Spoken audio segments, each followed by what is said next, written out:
देखो, संपूर्ण जीवन दो ही स्थितियों से देखा जाता है। इस संपूर्ण अस्तित्व को अगर अपने लोएस्ट पॉइंट पर देखोगे, प्लीज थोड़ा अटेंशन दीजिएगा तो बात कहूं, अगर इस पूरे अस्तित्व को अपने लोएस्ट पॉइंट पर देखो तो ये माया है। माया का मतलब क्या है? यत् प्रतीयेत न प्रतीयेत। कहने का मतलब जो दिख रहा है वो है नहीं है, सीधी बात है। जैसे किसी थिएटर में पर्दे के ऊपर रिफ्लेक्शन होता है प्रोजेक्ट का, दिखता सामने सब कुछ है, इतना ज्यादा दिखता है कि देखते देखते आदमी भूल भी जाता है, रोने लग जाए कई तो, हंसने लग जाए कई तो, इतनी ज्यादा उनके जीवन में उसका प्रभाव हो जाता है। छोटे बच्चे देखें तो घबरा जाए महाराज, ऐसा ही होता है क्या? मैं एक बार हवाई यात्रा करता था, एक पास में बैठा बच्चा बड़ी जोर जोर से रोए। हमने माँ से पूछा, माँ क्या बात होगी? बोले क्या बताऊं, कल इसने एक फिल्म देख ली, उसमें देखा हवाई जहाज क्रैश कर रहा था और उसको संभालना मुश्किल हो रहा, रो रहा है जोर से। यत् प्रतीयेत। हमने कहा कुछ नहीं हो रहा बेटा, हम भी बैठे तेरे साथ हैं। पर वो न माने। जब फ्लाइट उतर गई तब अनुभव हुआ कि हाँ नहीं ये ठीक है मामला। यत् प्रतीयेत। अगर इस पूरे अस्तित्व को सबसे लोएस्ट डिग्री पर देखोगे तो ये माया है, और भैया हाईएस्ट डिग्री पर देखोगे तो ये ईश्वर है। अब ये क्या है ये छोड़ो, आपके पास देखने की अनुभूति क्या है?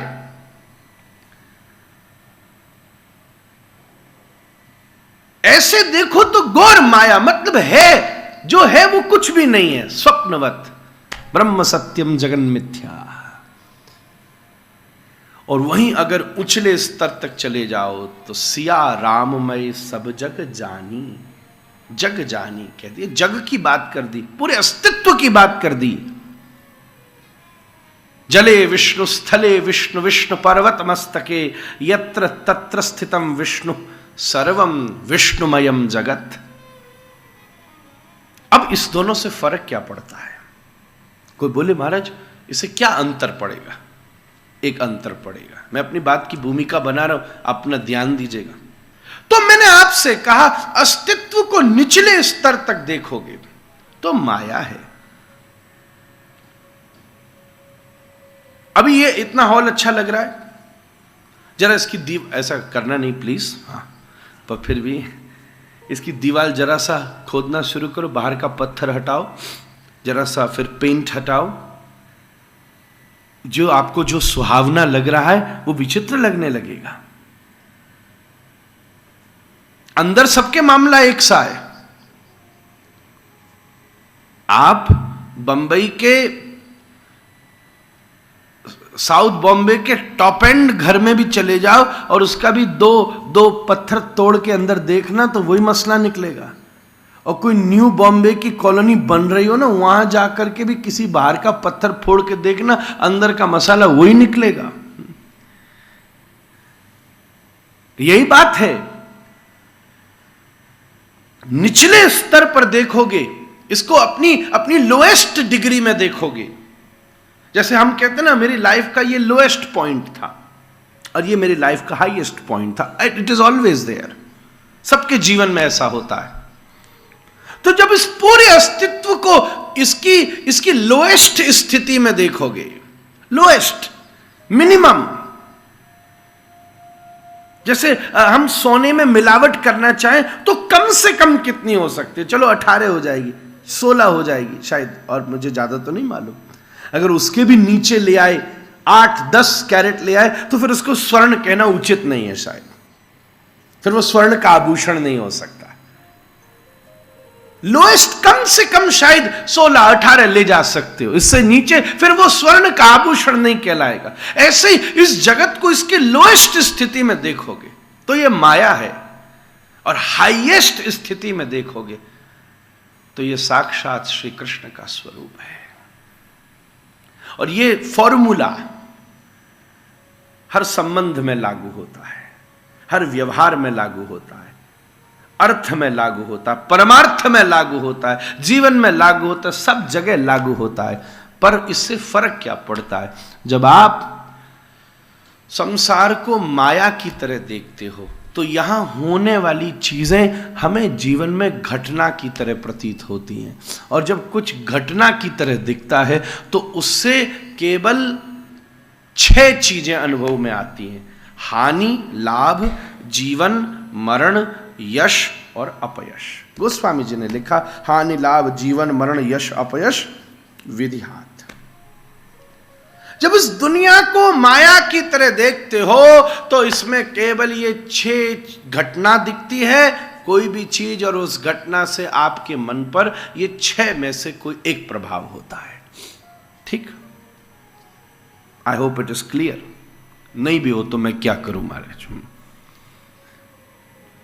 या तो सुख होगा या दुख होगा, या वो जो घटना थी वो लाभ देगी, पर अगर लाभ भी हुआ है इसका मतलब अब हानि होने की संभावना है, हानि भी हुई है तो अब लाभ होने की संभावना है। दोनों चीजें ड्यूलिस्टिक हैं, ड्यूलिज्म है, पैरेलल पहिए पर एक ही सिक्के के 2 पहलू हैं जो दोनों तरफ आएंगे।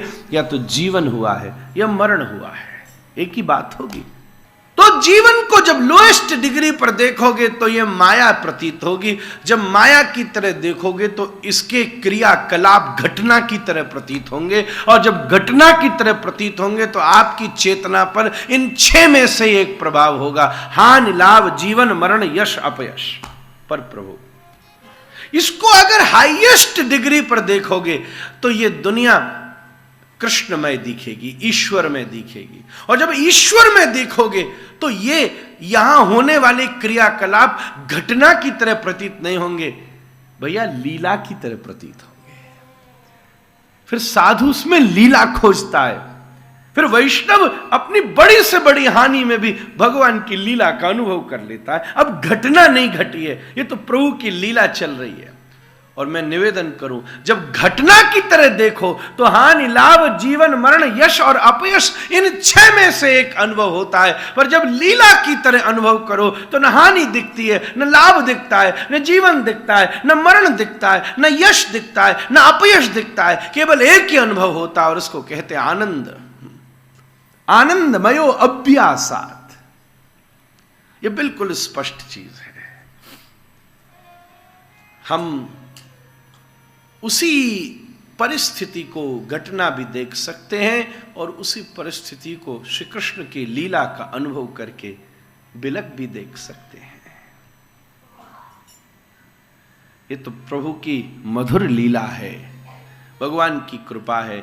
जैसे उनकी इच्छा थी, जो उनके मन में रुचि थी, भावना थी, जैसी उनकी अनुभूति थी, उन्होंने जो चाहा, हम जो चाहते थे वो वैसा अगर नहीं हुआ तो इतना ही तो होगा, या तो सुख होगा, हो गया तो सुख होगा, नहीं हुआ तो दुख होगा। और अगर हमने उसमें उस घटना में लीला का अनुभव किया तो हो गया, अच्छी बात है, ठाकुर जी ने कृपा कर दी। नहीं हो गया, कोई बात नहीं, अभी ये हमारे लिए उचित नहीं होगा। हम दोनों घटनाओं में भगवत स्मरण करके वहां आनंद की अनुभूति कर सकते।